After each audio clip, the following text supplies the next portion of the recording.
It's time for 55 minutes of business here on Business Incorporated, and here's what we have prepared for you. The spirit is high in Ghana as the president is being sworn in. President Mahama is coming in for a second term.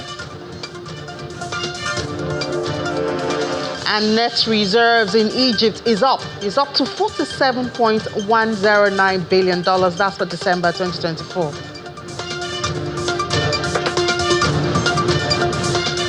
Not so good for startups funding in 2024. For Africa, it was down 25%.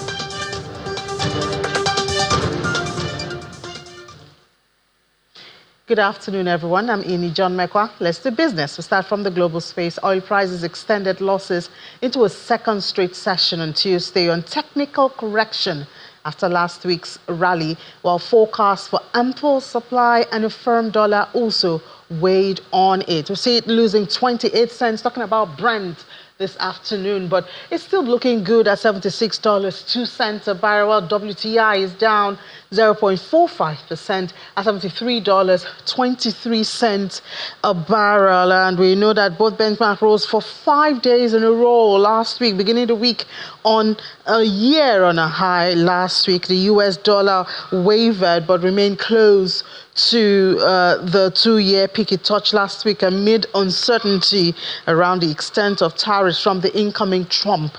I hope it's sworn in on January 20th. Now, rising demand from non-OPEC countries coupled with weak demand from China are expected to keep the oil market well supplied up to next year, and that's also capping price gains.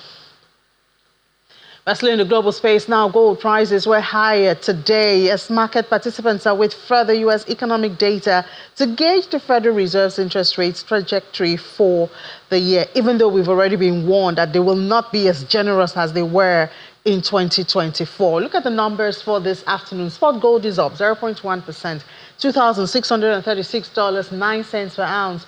U.S. gold is unchanged from what we had yesterday, $2,648.60 per ounce. And the benchmark 10-year Treasury hit the highest since May 2024 yesterday after conflicting reports about how President-elect Donald Trump's tariff plans could be when he takes office in the next couple of weeks. Investors also looking at the U.S. jobs data that's due on Friday, could help shed more light on the Fed's policy path. They're also waiting job openings data later on today. Now let's look at other metals. We see silver is up 0.1%, $29.98.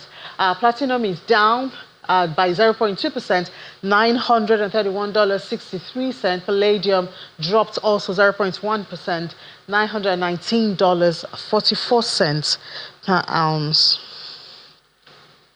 Now let's come to Nigeria. Aba Limited Electric, a Nigerian electricity distribution company, has announced a more than 50% electricity tariff hike for customers within its franchise in Aba, Abia State.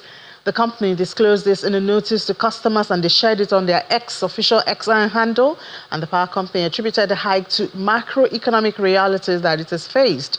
We'll have an idea here of what it's going to look like. So for Band A feeders, it's going to go from 219 naira 70 kobo to 241 naira 45 kobo per kilowatt. Before now, it was 99 naira. For Band B customers in Aba, it's between 180 naira 77 kobo to 203 naira per kilowatt hour. While for Band C, it's going to be between 145 naira to 205 naira per kilowatt hour. So that's a huge increase for them. But I guess it's a state project. We know that Aba does have steady supply, and perhaps businesses can save off money from buying petrol or diesel for this. Now, with the expiration or supposed expiration of the 150-day duty-free import window for food commodities, that's supposed to have been December 31st. Remember that policy started by the federal government to help reduce the cost of especially grains imported into the country.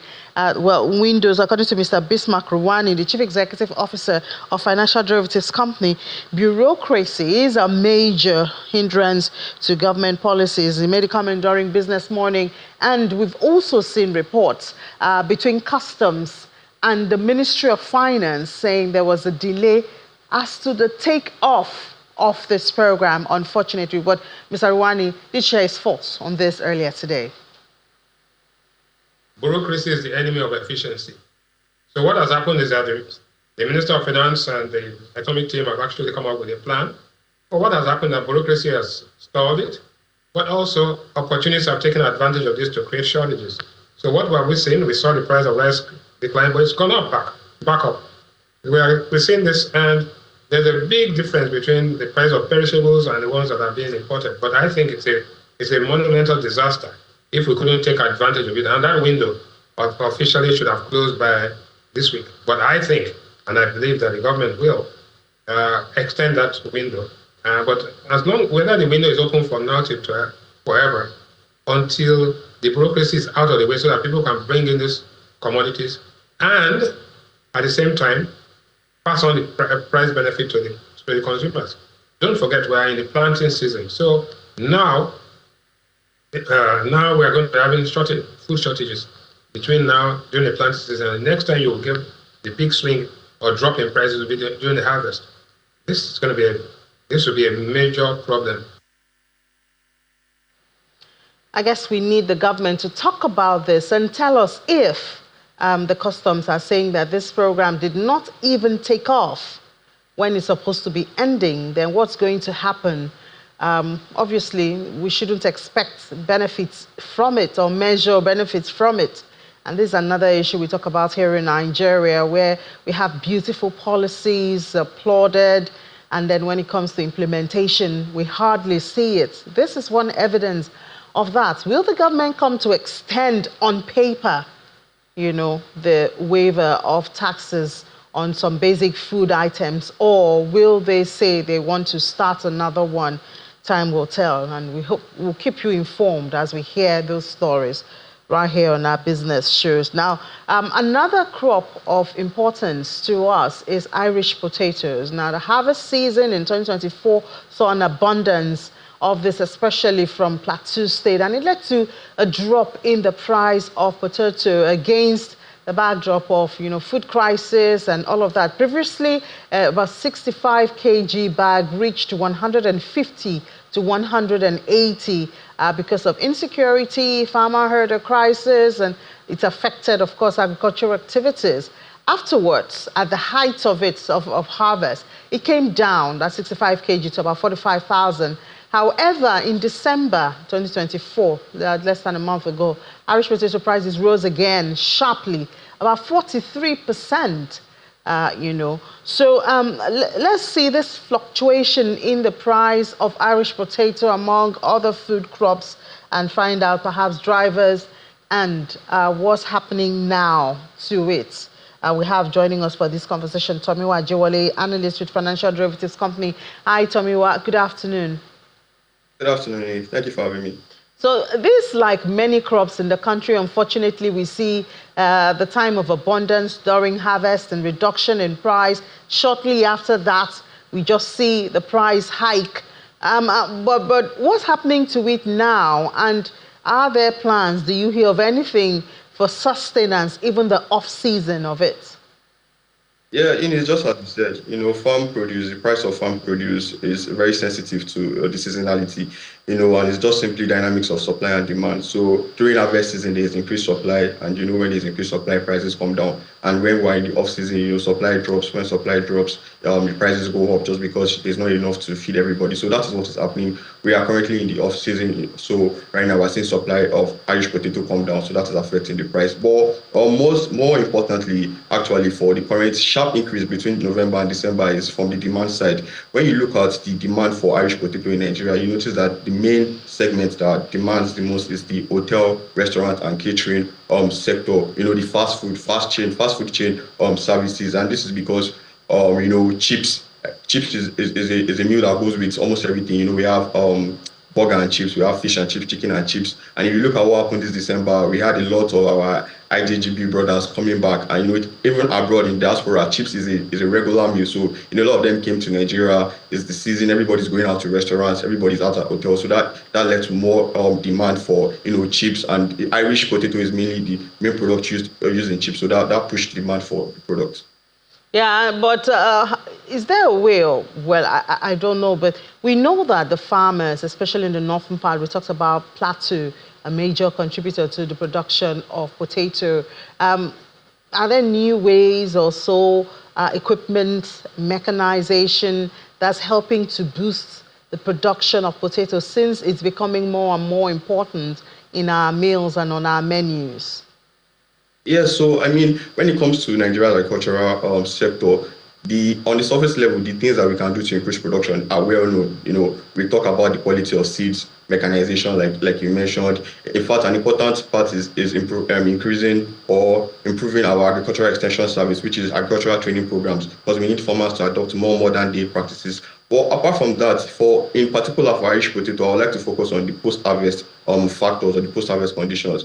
Really, because Irish potato typically prefers a cool or moderate temperature. Meanwhile, Nigeria is more towards the high side. So when we look at the fact that about 50% of Irish potatoes are lost because of post-harvest losses, where farmers don't usually have the facilities or infrastructure for storage facility, cold storage facilities, we see a lot of loss happening on that side. So if we want to really to figure out that problem, we have to improve our post-harvest facility and storage facility, and that comes down to the power sector, that comes down to the infrastructure. And because obviously if you're going to keep your devices running cool, you need power. So we need a lot of, it basically comes down to infrastructure. As someone says, output, we need to increase output, and infrastructure is relevant for output. So if we can fix the post-harvest storage losses, in fact, if we can even invest in the value chain, because apart from the raw produce, if we are able to process this products like potato into more processed product, basically like potato flours and fried potatoes, this will also help to conserve the shelf life of this thing. So we would have more supply and to be more available. Do we talk of exports? Nigeria is a major producer of Irish potato. Are we looking at exports? Do we have exports? Well, there's export potential, especially for the neighboring countries. But again, we're not even producing enough because of the post-harvest losses. And if you are going to, given again the shelf life, like I mentioned, the fact that it's very susceptible to spoiling. So if we are able to invest in the value chain and increase the value, that's going to significantly boost the export potential. And not only that, it will help to even improve income and employment opportunities in the country, because that way we're going to be looking at bringing industrialization into that sector. By the time you have large chains, large structures that are helping that are processing this produce, first with that way we are addressing the post-harvest loss. That way we're bringing industrialization. That way we're bringing more job opportunities to people, because there are a lot of practices that are involved in the processing of these materials, and that way when we have that value chain, that higher value chain, we're able to export, and there's also more in terms of the shelf life is able to last longer to actually enable the exports.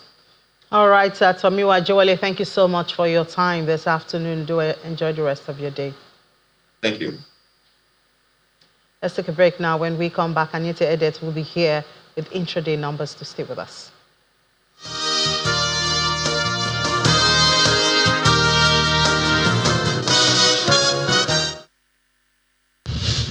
We live in an era of massive innovation, true ideas that impact every industry and society, cutting-edge technology that gives you a glimpse of the future, intuitive minds that meet the demand of a revolution of talent. The future of enterprise lies in the digital world. It's full of questions and yet solutions. Join us on Tech Trends as we bring you the finest blend of technology and the latest happenings in the tech space. Tech Trends, the tech edge you need. Keeping an eye on diseases emerging and re-emerging. Observe the body respond to the miracle of treatment. Watching requirements of medicine modified and the way we look at health. Welcome back to Watching Business Incorporated on Channels Television. We head to the markets now with Anita Edet. Anita, I hope you come in with good news. Yes, good afternoon, Nini. Good afternoon. Well, one of the good news is that one of the billionaire investor, that's yes, I saw that story. Yes, of course. He's been named Investor of the Year. Yeah, by the Nation newspaper. Yeah, I mean, I was wondering if the Nation should be the one naming Investors of the Year. I'm not even a paper known to be for business Finances. or economy, finance, But I mean, I guess a win is a win. Mr. Otedola has been named Investor of the Year 2024. And I guess we can link this up to his huge investments. There was Geregu and there was something else. Yes, well, formerly he was the chairman of Forte Oil, which turned to Adova, and then of course he let his hands off that company, to become the chairman of Nigeria's the first power generating company to be listed on Nigeria. That's very good. There was also another company he was involved in. Okay, in FBN Holding. FBN Holding, yes. He's also heavily involved there. And his acquisition of shares drove the market for a couple of days, I remember, during the year 2024. It was an aggressive acquisition because you saw that between him and another billionaire investor there, Mr. Tony Elumelu. So far, it's because of this investment which you just mentioned in these two companies, and the two companies have so far performed very, very well. I have some of that details right here, if I can go through it. But so far, he deserves it. It's a well-deserved I wonder award. if you should be the judge of that, Anita. Let's leave the Nation to do that. Yeah, we'll see how. Congratulations to congratulations Mr. to him. Otedola. And then we'll also see how that market. Given to him by the Nation, and then we'll see who will take that trophy this year, 2025. And then we also get to look at how both companies which are currently listed on the exchange will react, whether they'll be an Otedola effect. Exactly, the Otedola effect, just like you mentioned. On FBN Holding and Geregu. And Geregu Power. We'll see that, all right. Okay, so now let's talk about intraday market numbers. Yesterday we saw the market going up by about 0.06%. In Naira value, that translated to about 37.75 billion naira for a single day gain. But that gain has been taken at intraday. We see a slight pullback there by almost at the same margin that we saw for the start of the week, for the very first full trading week of January. So far, the month of the year is about 7 days old when you look at it. But in terms of the trading days, we've had so far 3 trading days in the year 2025, and the number 103,588.73, that was the last track there. So it's not too far from what we had yesterday for the close of Monday's trading session. And so far the market, we see the likes of the financial services, insurance companies, as well as the oil and gas making some of that negative imprint on the market's performance for the intraday movement and sentiment. Okay, so from Nigeria we go to Johannesburg on South Africa, where we see the Johannesburg, the JSE index, they're down by almost the same, but more than 0.5%, 0.65% down at intraday, and the number 84,195.88 for the Johannesburg Stock Exchange All-Share Index. We see the impact of profit taken by investors within that. Of course, we know that there's so many investors there, both within the country and outside that country. Okay, for the other two markets within Africa, that shows you that at intraday, most of the markets that were trading were in the red territory. EGX 30 at about 29,000, it has fallen, dropped below the 30,000 index level to about 29,929.64. And the market's number is still moving, but we'll get to see whether it will be able to sustain this level, go a little bit higher or much lower. For the Nairobi Stock Exchange All-Share Index, for the close of Monday's trading session, it was up by 0.73%. So that was the only gain, but not for intraday market numbers. So that's it for the markets there. Okay, so now let's talk about the equities market in deeper details. First of all, we saw the insurance sector. The insurance sector, which tracked the performance of insurance companies listed on the NGX. It recorded beginning the year 2025 with an impressive 26.9% increase that's for the start of 2025. And we see this the outstanding performance, which is marking the best trading week since 2013. where it's risen to about up from 667.8 points to a noteworthy 847.59 points. This was supported by robust trading in the volume of shares. So far, the insurance subsector of the NGX, which didn't attract much investment there or sentiment, is beginning to catch the attention of some investors. Now, to talk deeper about that, let's talk to Dr. Peter Abe, equity trader and analyst with Stanbic IBTC Stockbrokers, for details about that. Thank you for joining us, Peter. Good afternoon, and thanks for having me. Okay, so let me first of all greet you Happy New Year, if it's not too late for me to greet you in that manner. Okay, so Peter, can you tell us... Okay, yeah, thank you. So now, can you tell us what is really driving this interest for the insurance sector, particularly when you look at it's not a sector which Nigerians are really keen on putting their money in. So tell us what's driving this sentiment for insurance stocks. All right, thanks very much. Like you alluded to, the insurance names gained over 20% just 3 days into the new year 2025. What we've gathered, I think many investors are trying to take position, especially for all the insurance names are looked a bit undervalued, and also the fact that there have been rumors and news around the new insurance act that is going to increase their capitalization. So I think more is just about position taking, just to ensure that they get it lower now, and once they come into markets, the investors will be easily positioned, maybe public offer or rights issue. They will be able to take advantage of whatever capitalization they are coming to markets with. Okay, so now that's about the insurance subsector of the NGX, or the insurance sector of the NGX. Let's talk about the full year 2024 earnings. It's just about, I think, a week from now, we should be expecting fourth quarter 2024 as well as a full year 2024. So, and you talked about investors positioning. So what is the outlook for some of these numbers, which is expected to be released sometime as from next week? All right, thank you. I mean, if we look at how the companies performed, Q3, the 9 months, many of them were pretty good. I mean, we don't expect much deviation from that for the 12 months and also their full 2024 numbers. I mean, looking at the banks, they gave us good numbers.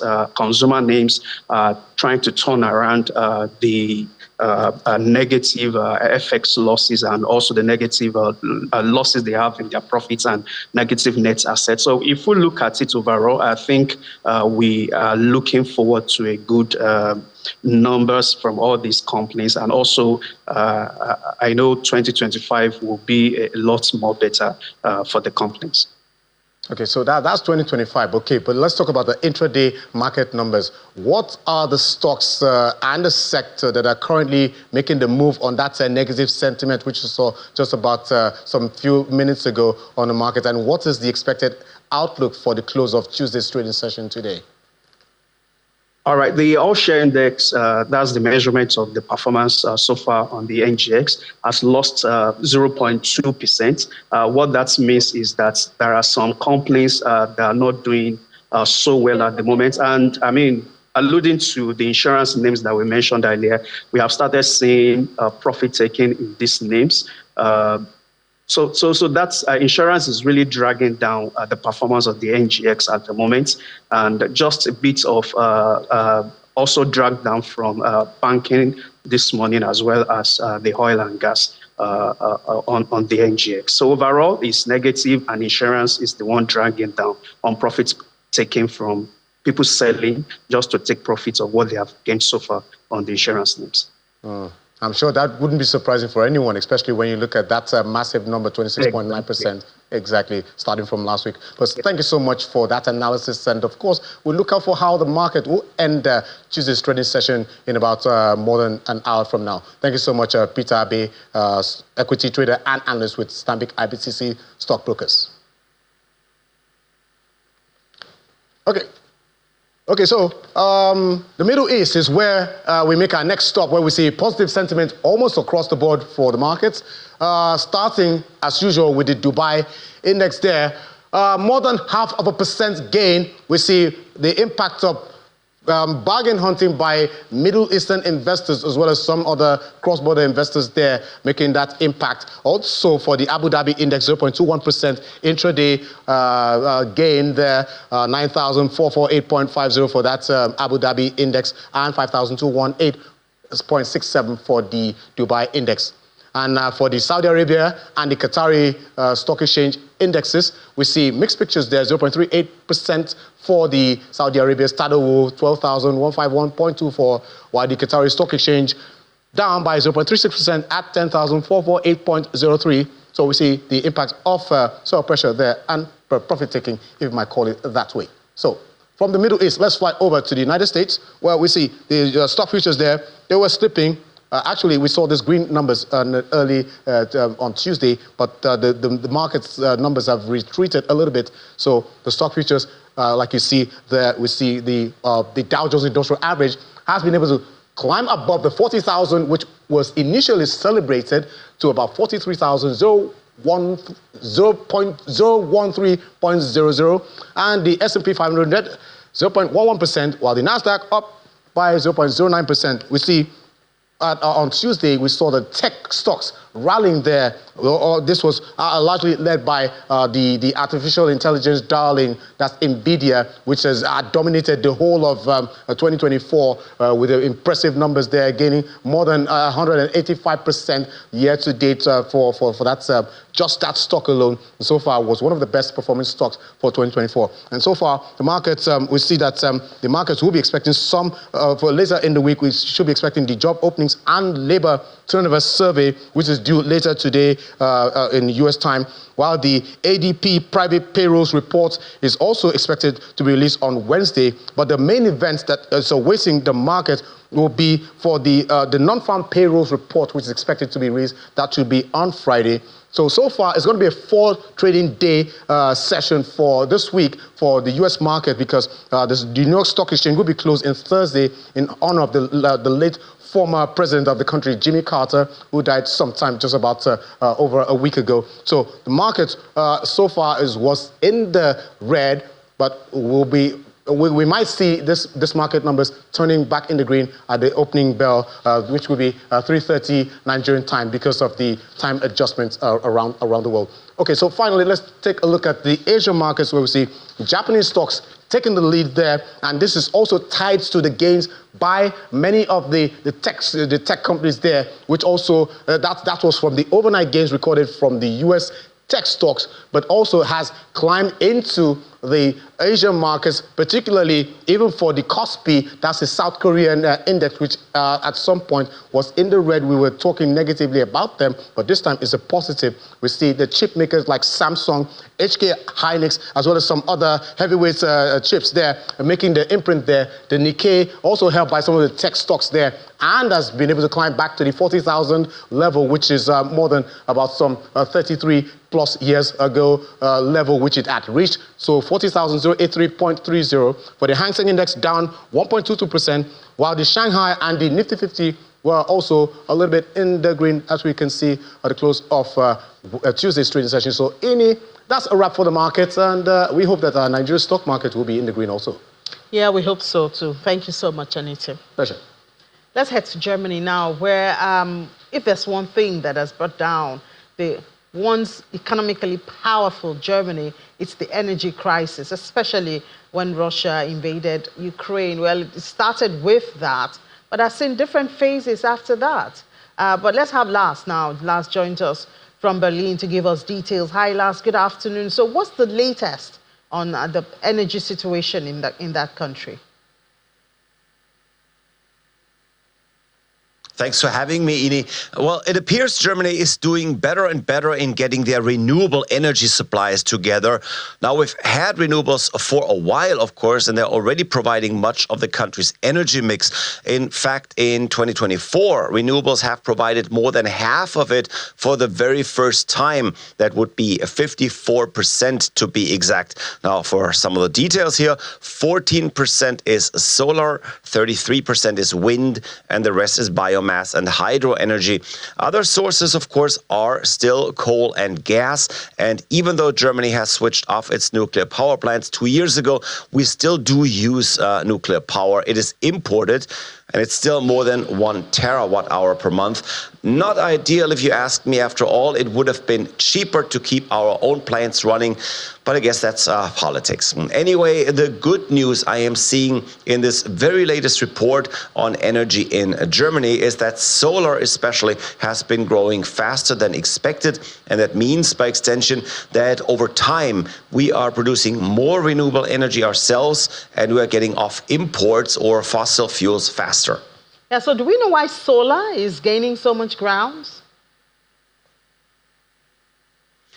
Well, it's mostly due to the relatively easy availability for that source. Almost everyone can install their own panels, and it is because of that solar panels on one-family homes or on apartment buildings are providing the largest share in solar, with about 38 gigawatt. Almost as much comes from solar panels installed on the roofs of businesses, as mostly industrial plants, office buildings, but also public sector infrastructure and roofs of parking decks. So this is all pretty common. But two sectors within the solar group are really growing especially fast. There will be ground-installed panels. Many landowners are putting them on land that has not really been used before. There will be, including, for example, alongside highways. And then there's a relative newcomer, the so-called Balkonkraftwerk, or power plant on your balcony. They're relatively tiny setups of solar panels that are easy to install at home, and they plug into a regular outlet. They feed directly into the grid that way. Now that makes it, of course, attractive for average households because they are selling the energy they produce, and more people are getting this thing installed. The amount of energy harvested this way actually doubled in 2024. Yeah, well, at least it's safe and clean. But let's head to the markets now, how that's looking. Well, today it's all about inflation. Yesterday, German inflation data was a bit alarming, with prices rising 2.4% in December, and thus a bit stronger than experts had anticipated.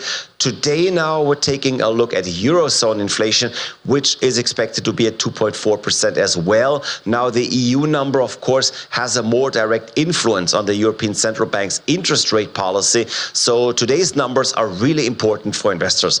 We're also getting some numbers for the construction sector. None of those are, of course, expected to be good. In Germany, construction is down, and an index for the sector has recently dropped steeply.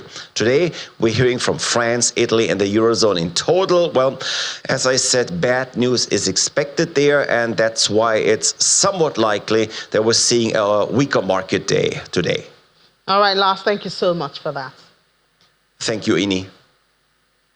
Let's head to Ghana now. It's a big day in that country, swearing in of President Mahama's second term. And even our president, President Bola Tinubu, is there, as well as other leaders from around the world to witness this day, a history-making day. Let's find out expectations as President Mahama joins us with the Chief Executive Officer of More Steam Limited, Mr. Michael Hammond. Hi, Mr. Hammond. Happy New Year. I think you're on mute because I can see your lips moving, but I cannot hear you. Do you want to check that out? Okay. Can you hear me? Can you hear me now? Yes, I can hear you. I can hear you. Thank you. So it's a great day. Are there celebrations? It does seem like a lot of Ghanaians before now are very enthusiastic about the swearing in of President Mahama. What's the atmosphere like in the country?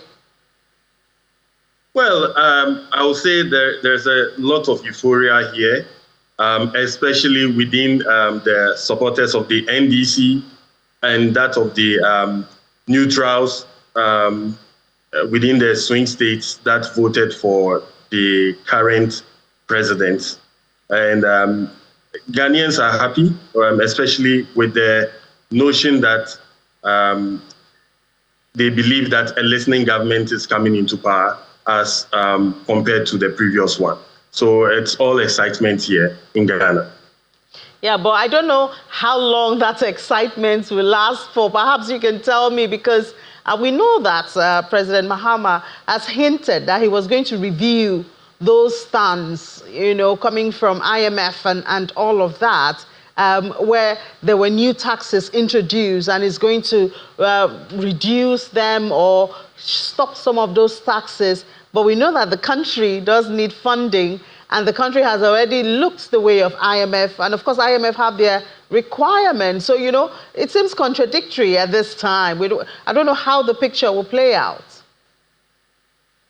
Yes, so within the space of analysts and the economic experts, this is one of the areas that it's very tricky, and we are looking at how is the current government or incoming government going to navigate such a slippery road with just the SONA, the State of the Nation address that the previous government president gave. Ex-President Akufo-Addo did mention that over $300 million has been paid towards debt repayment, and that we cannot afford as a country to default on our debt repayment. So this resonating the fact that there's a lot of maths and calculation that has to go into the new tactics and policies that President Mahama is bringing on board. Because like you rightly said, if you're going to cut down taxes, how are you going to raise extra money or the needed money to be able to service your existing debt?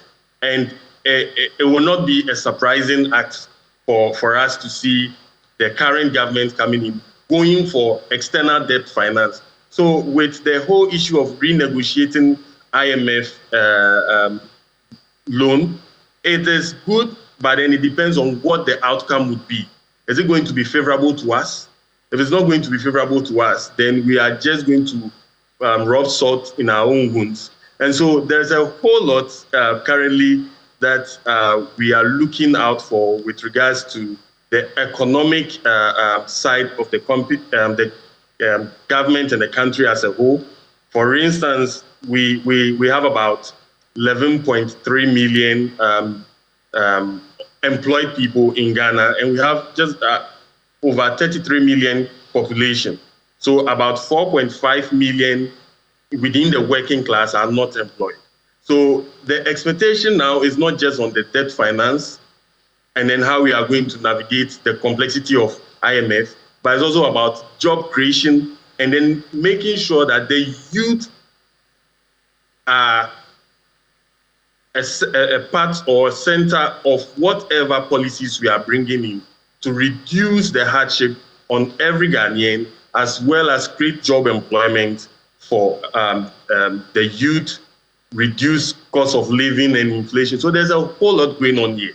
And we are keeping our fingers crossed as Ghanaians, and we hope that he will be able to do the work. Yeah, and I believe the bondholders will be looking even closer than you as a manufacturer, because they would remember what they went through in 2024 when the government couldn't meet up with paying, and then they had to be restructuring, and I think it was like twice. So I'm sure those group of individuals would be more anxious about what's going to happen to their investment. Exactly. So, I mean, after the whole restructuring and all that, you would realize that most of the debt instruments that the government floated or wanted to sell to the general public were not fully subscribed. So that's even telling the broader picture of the domestic investor confidence in the outgoing government. And with the incoming government, the issue is that, do we trust them enough to start going in for all these debt instruments and all that? And if this has happened before in the past with a previous government where debt restructuring had to happen, are we safe putting in our money into government treasuries, thinking that it is safe, as in finance we say RF is risk-free, but now we all know that it's no more risk-free. So these issues and with individuals, investors, there is a whole feeling as to whether the NDC government now would turn a different page as compared to what the NPP government has done. And so there is no certainty as of now with regards to how safe an investor, a domestic investor is, or a foreign investor is, until we see the policies that he's going to roll out. Yeah, but I guess that some investors or even non-investors would have to look back a bit to see the precedent of President Mahama. Maybe that's why there's a bit of excitement, even as he's being sworn in for a second term.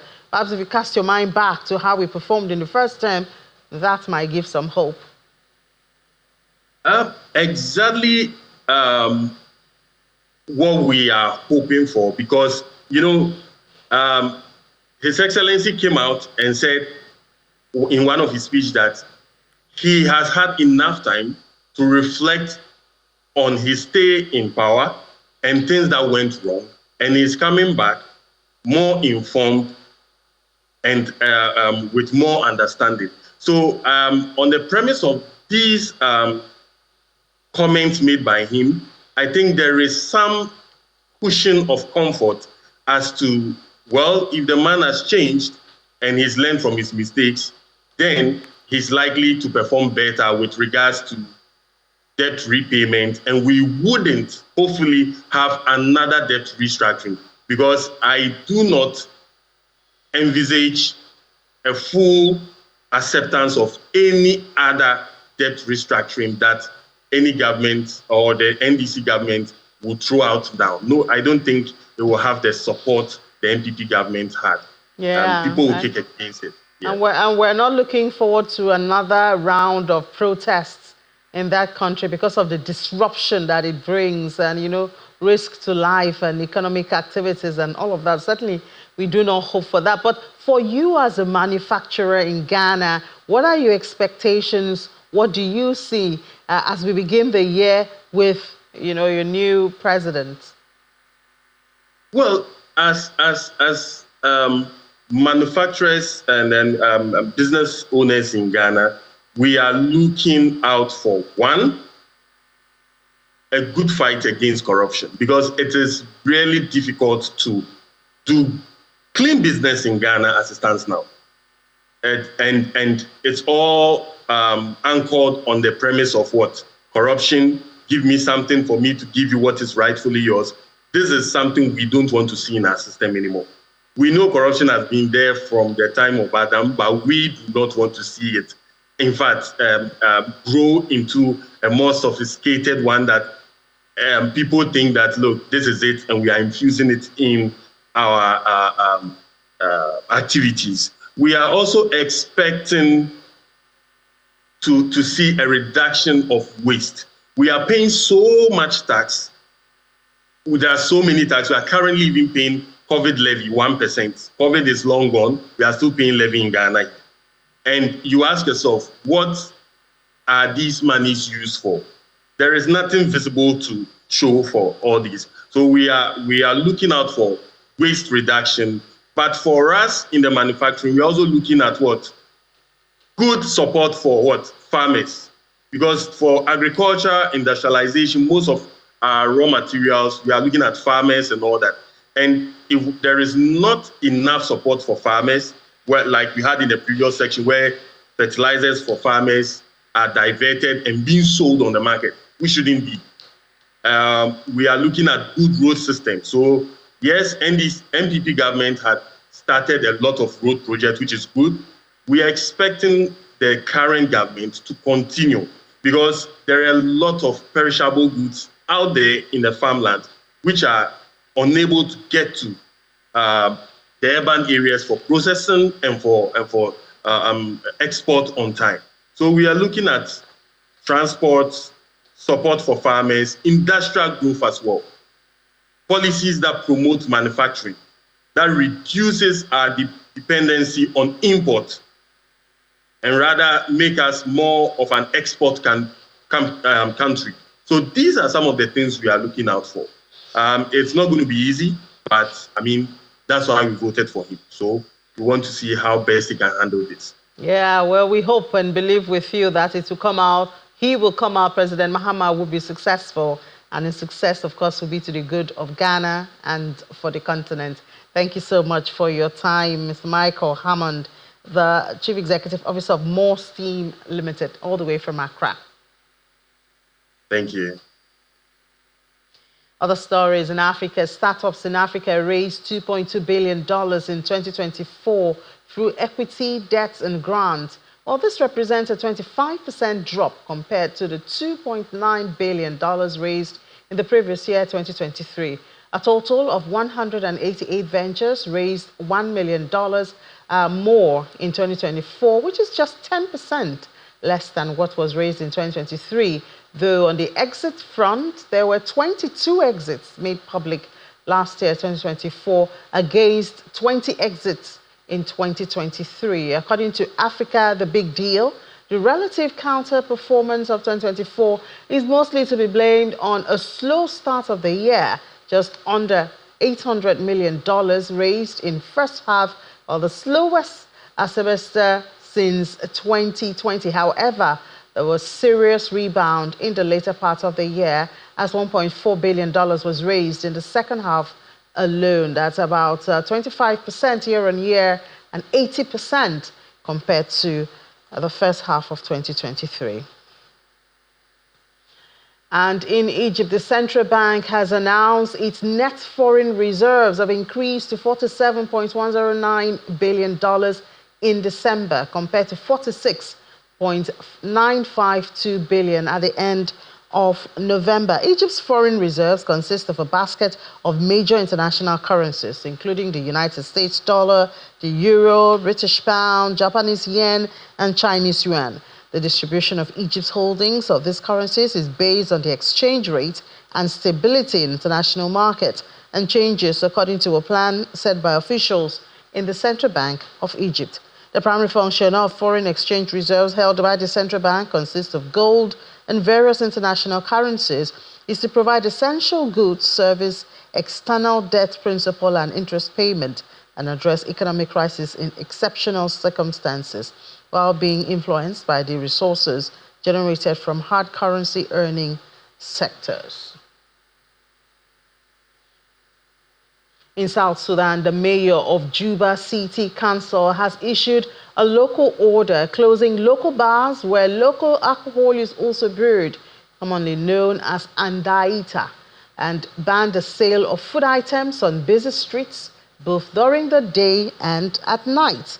In a local order broadcast on the state-owned South Sudan Broadcasting Corporation, Mayor Johnson Swaka ordered the closure of local breweries and bars with immediate effect without giving reasons. The mayor also directed restaurants in marketplaces to keep their premises clean and not to litter or pour water on the street. Swaka also tasked all shops opening to main roads to monitor individuals who dump waste on the main road and said all businesses must clean their shops and paint them with designated colors. The mayor warned that those who contravene the order will face penalties, including fines ranging of about 1 to 1.5 million of the local currency. Swaka directed all City Council block directors and security operatives to implement the order with immediate effect. Still in South Sudan, the government of Japan has provided $12.9 million for a new cross-sectoral assistance package to South Sudan in partnership with international organizations under its supplementary budget for full year 2024-2025. A press release from the Japanese embassy shows that while the assistance aims to provide emergency support for the people of South Sudan and alleviate humanitarian situations, including food security, the government of Japan especially remains hopeful that such aid will encourage the recipient country and its people to achieve self-reliance and sustainable development. The projects under Japan's supplementary budget for full year 2024-2025 in South Sudan. The mining sector in Zimbabwe is projected to grow by an average of 7% in this year, 2025, raking in about $6 billion in exports, driven by a strong recovery in gold, platinum group metals, and diamonds, according to the Chamber of Mines of that country. However, the industry fell short of the targets, recording $5.6 billion in 2023 and $5.4 billion last year, 2024. In the year, the mining industry contributed approximately 12% of the country's gross domestic product and nearly 70% of export earnings, despite facing several challenges. This information was shared by the Chief Executive Officer of the Chamber of Mines of Zimbabwe, Isaac Kwesu. Let's head to the crypto space now and see if they found gold in Zimbabwe or they found it in Bitcoin. Your investors just want to know which direction Bitcoin is going next before January 20th. And it's looking like it's going up. But this stalling we're seeing at this point, the longs don't know if they should go long or short, at this point. So it's all about direction right now. I guess we'll have it at the end of your conversation. Exactly, that's for sure. So yeah, we'll see Ethereum, $3,657, still up 0.4%. Bitcoin, the bigger mover. I'm looking at Coin360. Let's look at the top headlines in the market now. See Gemini, they've agreed to $5 million settlement. That's with the CFTC in the US. They agreed to pay the $5 million to settle that lawsuit filed against them by the commission. Then we see NASDAQ ISC. They submitted a proposal to the US Securities and Exchange Commission to increase the position and exercise limits for options on the iShares Bitcoin Trust ETF. They're going to raise it from 25,000 to 250,000 contracts. And MicroStrategy, again, their Bitcoin buying spree continues with an additional 1,070 Bitcoins in the last 2 days of 2024. And they're also promising to continue those purchases in 2025. Let's bring in Emmanuel Anyasi now. There's a crypto influencer joining me via Zoom. Great to have you on the show. Yeah, thank you, Laddie. Yeah, so Happy New Year. Afternoon. Good afternoon. Happy New Year. I'm sure, Bitcoin did do well in 2024, and I'm sure investors want to know if that will continue in 2025. How are you seeing it? Yeah, I expect that to actually continue. Apart from the fact that Michael Saylor is still buying, he says it's not going to stop till around 2035. Which he called it that is when Bitcoin will actually saturate, that is when it starts selling. Also for the fact that Trump, who is also a pro-BTC president, is actually coming in, and on the 20th he's going to be sworn in, and he has led some things that he's going to do with BTC, like he's calling for Bitcoin reserve, that US should actually get a Bitcoin reserve, and so that they can actually take control of the crypto market and detect everything that's going to happen in the crypto market. So, we're actually bullish with Donald Trump. Let's see what he can actually do for the crypto space. He has said that he's going to ensure that businesses who wants to actually start doing crypto, they will actually have to do crypto. And we see that some of the people in the house are actually pro-Bitcoin people. So I think it will actually work, and we may actually see Bitcoin way higher than it is now. All right, so in 2024, we had all the tappings on Telegram games. Is that dead in 2025? And what trend are you looking forward to? Yeah, 2024, we had Telegram mini games and all that onboarded so many people. But the meta didn't last long.